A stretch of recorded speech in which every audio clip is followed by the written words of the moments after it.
Welcome everybody! Today we're making a video on which government I could overthrow for no reason in particular. For ranking categories, we've got revolution rimming, government teabagging, even fight, a 6-year-old versus a Glock, and iron fisted. As you probably know, revolution rimming, I could just destroy them. Iron fisted, I would get fisted. You know how it is. Now let's just get right into this. Alright, we got the United States of America first. Could I take on the American Army, its Navy, its Air Force, and its Special Forces?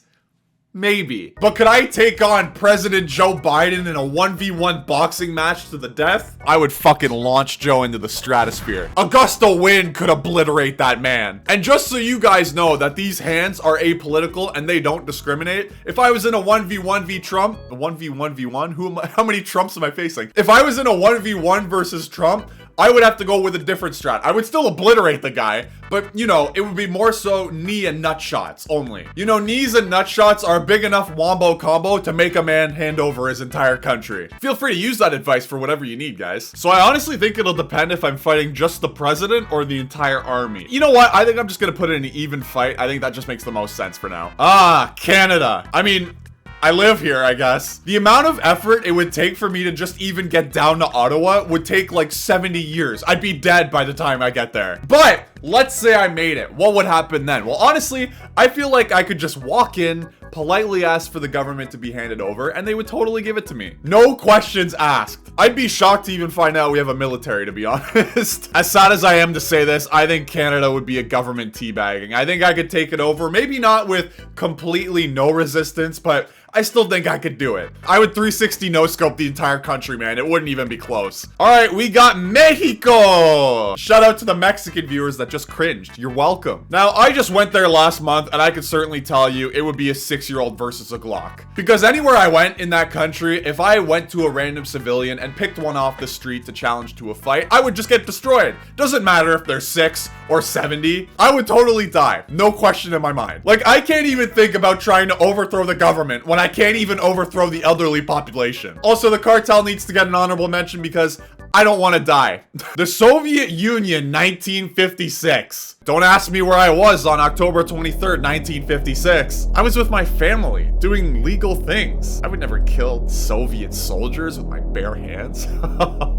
That wouldn't happen. Ask anybody. It's true. No, do it. Ask anybody. I dare you. All right, we got Russia. All right, well, learning a lesson from Napoleon and Hitler, it's gonna be a no for me, dog. Honestly, I would just get iron fisted. You already know. I mean, the civilian population in Russia is as scary, or if not more scary than the civilian population in Mexico. Fuck, who would have thought Hitler being a good role model? I knew the guy had it in him. Not to mention, I feel like every Russian just has an infinite access to vodka, which is like a healing spell of sorts, so I don't want to fuck with that. I'm gonna stay far, far away. And even though my people might have overthrown the Soviet Union, I don't think I stand a chance against current Russia. North Korea. Okay, I feel like with North Korea, I'd have to change my strategy a bit. I think I would run like a secret revolution, you know? So I'd get all cuddly with Kim Jong-un. He wouldn't know the revolution is coming. Maybe I'd touch him a bit. And the reason I'm doing this is because last time I checked, North Korea has one of the biggest armies in the world, and I'm not about to fuck off 1 million other men, as much as I'd like to. So I think the only way that I'm gonna take on 1 million troops is secretly and seductively. And then from there, once I get to that point, I'll reform the government, become Kim Jong-un's wife, and the world can just breathe one happy sigh again. So you know what? I'll put these guys at even fight because I think it'll be a tough battle, but I think it'll be doable. All right, the United Kingdom. Next, we've got the people that made Poundland happen. Honestly, I think this one would be close, right? Because I think I could handle the general population pretty okay, except for the occasional drunk uncle that would just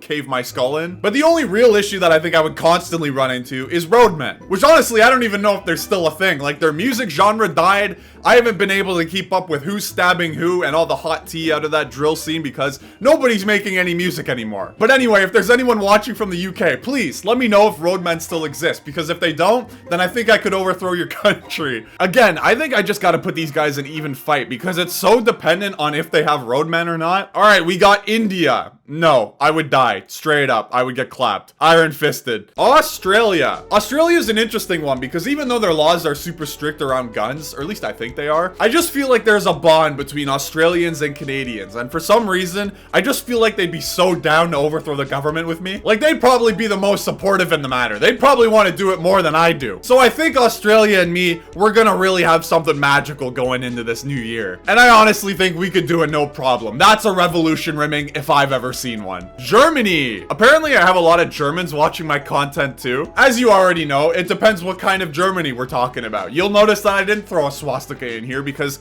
I would 100% lose to Hitler in a 1v1 boxing match. I wouldn't even start with the military. I couldn't even beat the guy at the top. I'm not about to go toe to toe with Hitler while he's on bull shark testosterone. Like, even though he's a midget compared to me, I'm not gonna fight him. He's got that dog in him. I don't. So if it's early 1940s Germany, I would die. I would get fisted. I would get more than just fisted. But if it's Germany now, I actually don't know. I don't know much about current Germany or its people. I feel like they just wouldn't be violent to me out of fear of accidentally starting World War III. You know, they already got the track record of 2-0.